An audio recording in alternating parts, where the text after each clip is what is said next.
ومتابعة لآخر التطورات في هذا الموضوع ينضم إلينا عبر الهاتف من برشلونة مراسلنا أشرف بن عياد. مساء الخير أشرف، هل نستطيع القول أخيرا إن مسلسل كوتينيو قد انتهى؟ وإن كان كذلك ماذا تبقى للإعلان الرسمي عن هذه الصفقة أشرف؟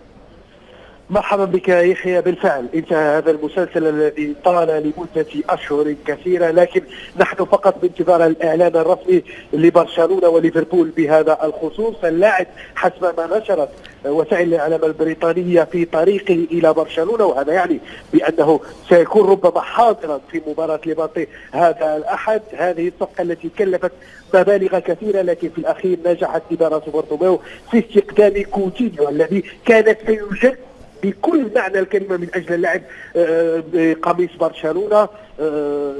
استطاع الصبر طيلة الأشهر الماضية، لكنه بعد انطلاق موسم الانتقالات الشتوية قرر عدم اللعب أكثر مع ليفربول والانتقال إلى برشلونة حتى يحقق حلمه، وأيضا الالتقاء بنجوم سابقين كلويس سواريز الذي تقاصر معه قميص ليفربول قبل سنوات. لهذا هو خبر سعيد للغاية بالنسبة لجمهور برشلونة الذي انتظر لمدة أيام وأيام، لمدة أشهر هذه الصفقة بفارغ الصبر، خصوصا أن برشلونة بعد خروج نيمار كان يحتاج إلى صفقات وازنة. صحيح ديمبلي أتى، لكنه صفقة شابة يحتاج إلى الكثير من الوقت من أجل إعطاء كل ما لديه، بينما كوتينيو ربما أكثر جاهزية. سبق له أن فر من الدوري الإسباني عن طريق إسبانيول وإن لم يبرز كثيرا، وبالنسبة لفالفيردي هي أيضا خطوة مهمة حتى يريح إنيستا ويجهزه أكثر لمباريات دوري أبطال أوروبا، بما أن النجم البرازيلي لا يكون بإمكانه المشاركة في هذه المسابقة.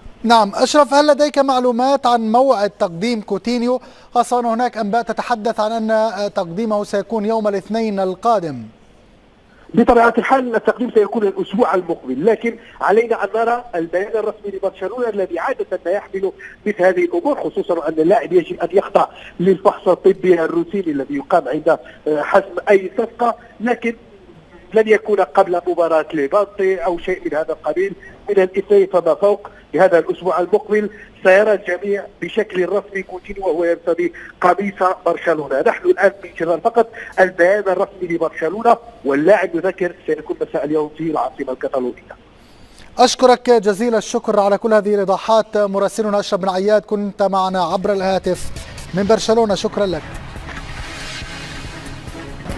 يبدو أن أو أشارت ماركا بديعة منذ قليل أن كوتينيو لن يسافر إلى دبي مع الفريق، يعني الأمور بدأت تأخذ مأخذ الجد بانتقال ربما كوتينيو إلى برشلونة. فعليا أصبح قريب جدا من الانضمام إلى برشلونة. ماركا فعلا أشارت إلى ذلك، وحتى الصحف البريطانية آخرها صحيفة تايمز أشارت لنفس الشيء، وتحدثت عن توديع كوتينيو الوداع الأخير على حد وصفها لزملائه قبل السفر إلى دبي اليوم السبت.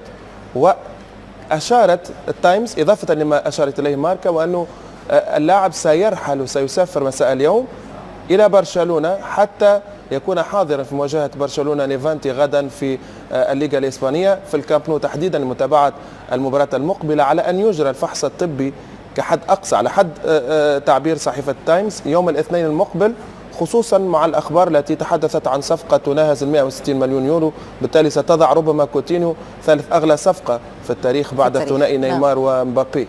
على كل حال سنعلم أو سنعرف كل شيء في المستقبل القريب، ساعات القليلة القادمة. نعم.